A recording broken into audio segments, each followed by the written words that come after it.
Protesters targeting a statue of Abraham Lincoln in Washington, D.C., calling the image of a freed slave kneeling at Lincoln's feet a monument to white supremacy. As anti-racism demonstrations continue across the country, our next guest says those responsible for defacing and tearing down statues should be prosecuted, quote, to the fullest extent of the law. House Minority Leader Kevin McCarthy is here. And I'm quoting you, sir. So what is it that you would like to see happen to those who are unlawfully tearing down those statues? I'd like to see them prosecuted. There's consequences for the actions they take. There are already laws on the books, but we need people to enforce them, the mayors across this country. And if they don't, I've introduced legislation that would withhold federal money to those cities who do not. You cannot continue to have this happen. And this isn't about George Floyd when you look at these statues of what they're doing. Look what happened in Madison. They took down Lady Freedom. They took down Hans, an immigrant who died, an abolitionist who died in the Civil War. But what happened in San Francisco?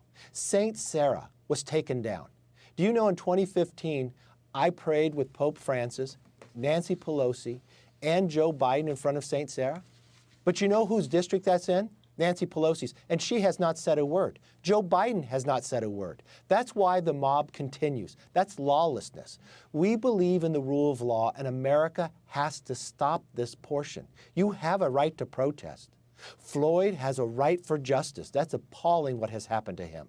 But those who loot, those who tear down statues, they should have consequences for their actions. You felt compelled to write an opinion piece on this week, Congressman. If you are asking, quote, where will they draw the line, which many are, it has become clear they won't. That's because they are mobs, you write. They aim to upend society, not reform it. As history shows, tearing down statues is a symbol of revolution in all countries. What is your message there? Message there is America has always strived to be a more perfect union. Mobs are out of control in this process. They do not strive to make us a more perfect union, just the actions in Madison. And they didn't stop there with statues. You know what else they did? They literally knocked out a Democrat state senator who stood with them. They knocked the individual out. That's what I believe when there are no lines. There are no lines. They're lawless in the process. They don't believe in a mission except for destruction. That's what we must stop so we have an ability to have a change of ideas, exchange those ideas, and strive to become that more perfect union and work to make sure that America is stronger. I'm looking for individuals who want to rebuild, renew, and restore America. I know we're going through a perfect storm with COVID, with people out of work, with people out of school. But this is not an opportunity and should not allow that we break down the rule of law. We are better than that. And I think we can rise to an occasion to do something better.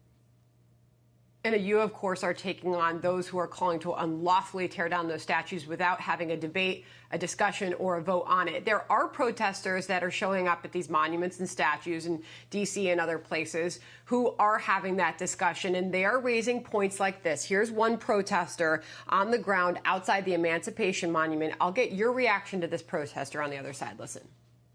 This statue right here embodies the white supremacy and the disempowerment of black people that is forced upon us by white people.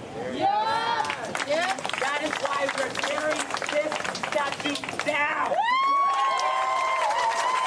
Congressman, how do you respond? Well, my response is if people have a difference of opinion, just like art, you see something different. But there's a process if you do not like it. But do you understand the history of that? And I think we should go through that process if somebody, you don't walk up and tear something down, just that I don't walk up and knock somebody out. Or if I disagree with something, I don't change it. I move through the process and what we have in America. That's what we call when we talk about democracy. If you break down the rule of law, you break down society. And that's exactly what is transferring right now. And that's what has to be stopped.